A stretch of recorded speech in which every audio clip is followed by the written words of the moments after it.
Manga, or whimsical sketches, is a Japanese style of cartooning where the characters have large detailed eyes with a rather zany or exaggerated personality. Dating back as far as the 18th century, these large-eyed cartoons have been popular in both Japan and the US. These characters were brought to the attention of the public eye when the artist Osamu Tezuka created the first form of manga when he was just 17, with his works The Diary of Machan and Shun Takarajima, which translates into Treasure Island. Dubbed as the father of manga, Osamu continued his work as a cartoonist and going on to create popular works such as Astro Boy, Blackjack, and Kim of the White Lion, as well as his last work, Phoenix. Today, manga is popular worldwide. You can find manga in libraries and animes on TV, where you'll find some familiar faces such as Sailor Moon, Pokemon, Bleach, or Naruto. And today I'll be teaching you how to draw such characters, both boys and girls. First, start by drawing a circle. Depending on how smooth and round the circle is determines the final head size, so try not to make it too big and not too small. Next, draw the draw line. This essentially consists of two curved lines coming from the sides of the head. It should come into a curved V. Depending on the gender of your character, the V should either be chubbier for girls or pointier for guys. Next is the upper body. From the chin, you'll make a small line. This will be the neck, which will connect to the torso. Again, depending on the gender of your character, the torso will either generally have a long triangular base body for the boys or a small curvier torso for the girls. The shoulders are placed as two circles for now at the top of either side of the neck. Make sure that they are proportional, because if not, you'll end up with an odd upper body.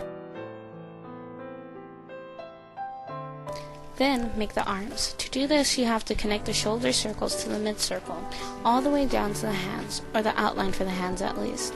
Once you've done this, you've officially finished the upper body and on to the lower body. First, make what looks like an underwear shape. The girl's shape will be more curvier, while the guys are more straight. Then, based on the width that you made the holes, that's how big the legs will be. Then, make one circle for the knees on each leg, and following that, make the thighs. The thighs will be more curved on the girls and more straight on the guys. And then make the calves by making two lines going straight down from the circles and going to the foot. After all this, you're done with the body outline and the body in general. So now it's time to do the face.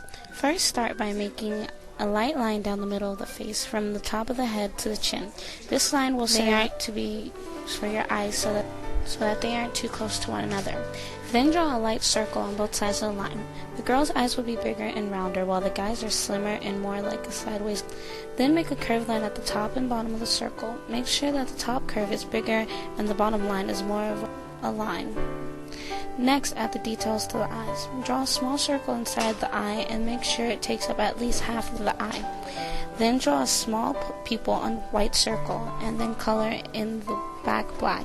Don't color it all in, make it dark, then make it fade. After you're done with that, on the outside of the bigger curve, make a very small line very close to the top curve. This will serve as the eyelid. Finally, add the eyebrows by just making a long line above the top curve. Make a nose, which is usually a small curve between the eyes. And lastly, draw a line for the mouth and a smile or whatever expression your character is wearing at the moment. And then you're done with the face. Now that you are done with the face, it's time to make the hair of each character. Start out at some point at the top of the head and plot a point somewhere. This will serve as the base. From the point there, start making the hair. The hair can be any length or style you want, varying from extremely spiky to very tame. The boys' hairs tend to be spiky. From the base, stem the bangs of the character if you choose to have them, and make sure that they cover the forehead. Now you're officially done with your character's head. Next, make the clothes of the characters and erase all extra lines from the circles from the outline. Finally, add detail and color to the characters like shadows and wrinkles from the clothing, and you're done. You have your very own manga character that you drew yourself.